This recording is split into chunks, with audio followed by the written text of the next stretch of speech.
अब शुरुआत कर लेते हैं थोड़ी स्ट्रैटेजी की भी। बेटा मैं आपसे बहुत ही छोटी छोटी कुछ चीजें एक्सपेक्ट कर रही हूँ पूरा साल, ठीक है।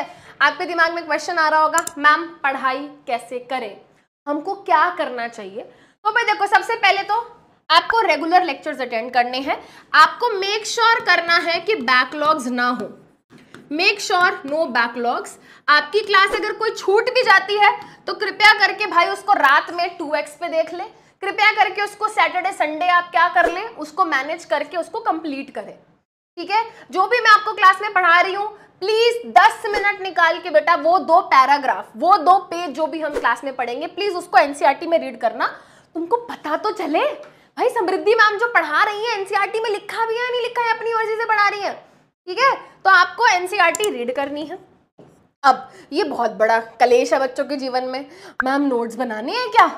हाँ भैया बनाने हैं नोट्स, और खुद के बनाने हैं, किसी और के ऊपर रिलाई नहीं होना, किसी और के ऊपर डिपेंडेंट भी नहीं होना, ठीक है।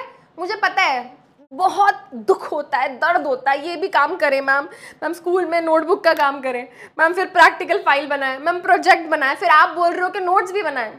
आई नो बेटा, ऐसा लगता है कि यार क्या फायदा, बट एक्चुअली में बेटा ट्रस्ट मी, ये नोट्स ही आपको आखिरी में बहुत हेल्प करेंगे, क्योंकि आप आखिरी में मेरे 1-1, 1.5 घंटे के लेक्चर नहीं देखोगे ना, आप अपने नोट्स पढ़ोगे और अपने नोट्स में से ही समझ आता है। ये स्टोरी मैं ना ऑलमोस्ट हर बैच में बताती हूँ जब मैं कोई भी क्लास शुरू करती हूँ। मैं अपने पोस्ट ग्रेजुएशन में थी, मतलब मास्टर्स में थी, ठीक है, एंड मैं क्या, मेरी आधी क्लास मेरी तरह ही थी, नोट्स नहीं बनाते थे।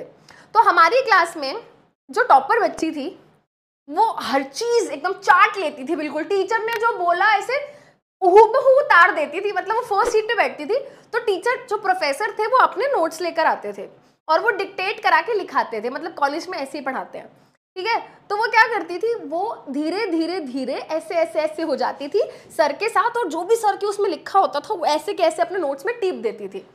तो हमको तो ऐसा लगता था क्या बात है भाई, अगर इस लड़की के नोट्स मिल जाएं तो पूरी क्लास के क्या हो जाएंगे, पूरी क्लास की नैया पार लग जाएगी। तो एक दिन क्या हुआ, ऑलमोस्ट हमारा सेमेस्टर खत्म होने वाला था, तो वो लड़की बाहर चाय वाय पीने गई, तो एक शैतान बच्चे ने उसके बैग में से नोटबुक निकाली और फोटोकॉपी की दुकान पे जाके बोला, भैया इसके 28 कॉपियां कर दो।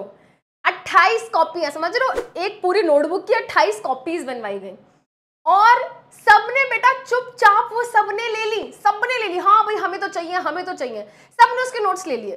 जब एग्जाम आए और जब वो नोट्स मैंने खोले ना, मुझे सच में कुछ नहीं समझ आया, कोई हाथ पैर नहीं था, कोई राइटिंग नहीं थी। तो एट द एंड हमें रियलाइज हुआ कि नहीं यार, इससे अच्छा तो हम किताब से पढ़ लेते, ठीक है। तो इससे क्या सीखने को मिला, मुझे एक बात सीखने को मिली कि भाई कृपया करके दूसरों के नोट्स चोरी ना करें, दूसरों के नोट्स हमारे किसी काम के नहीं है, आखिरी में बेटा अपने हाथ से बनाए हुए ही नोट्स काम आएंगे। सॉर्टेड, वेरी गुड, ठीक है। एंड कृपया करके चोरियों में ना इन्वॉल्व हो, ठीक है, पता नहीं उसको बस पता ना चल जाए कहीं ये वीडियो देख के, ठीक है। हाँ बहन तेरे नोट्स अच्छे नहीं थे अगर तू ये देख रही है तो, ठीक है। चलो, तो अपने नोट्स खुद बनाने हैं, ठीक है। उसके अलावा बेटा टॉपिक को पढ़ लिया, वेरी गुड, बट टॉपिक को पढ़ने के बाद ढेर सारे क्वेश्चन प्रैक्टिस करने हैं। क्वेश्चन प्रैक्टिस करने के लिए बेटा आपको हर क्लास के बाद क्या मिलेगा, डेली होम असाइनमेंट मिलेगा, जिसको हम DHA बोलते हैं, डेली होम असाइनमेंट, ठीक है। इसमें क्वेश्चंस होंगे वो आपको करने हैं। एनसीईआरटी क्वेश्चंस को मैं क्लास में डिस्कस करूंगी, एनसीईआरटी एग्जाम्पलर के क्वेश्चंस भी मैं आपके साथ डिस्कस करूंगी। और प्लीज टेस्ट नहीं स्किप करने हैं, क्योंकि टेस्ट जो है बेटा वो हमें बहुत अच्छा मौका देते हैं सेल्फ एनालिसिस का। किस चीज का मौका देते हैं भाई, वो हमें बहुत अच्छा मौका देते हैं, किसका, सेल्फ एनालिसिस का। जब हमारे पेपर में 30 में से आएंगे ना 4.5 मार्क्स, तो एक रियलिटी का थप्पड़ लगेगा मुंह पे, जो कि हमें क्या करेगा, मोटिवेट करेगा, एक रियलिटी चेक देगा कि भाई अभी तो बहुत पढ़ना है, बहुत मेहनत करनी है, ठीक है। Ma'am do you marry me, नहीं बेटा कैसी बातें कर रहे हो, गट्स, ठीक है। चलो स्टार्ट करें बेटा। तो सेल्फ एनालाइज करेगा हर बच्चा अपने आप को बीच बीच में कि यार मैं कहाँ पे स्टैंड करता हूँ, मुझे और कितनी मेहनत करनी है और कितने एफर्ट डालने हैं।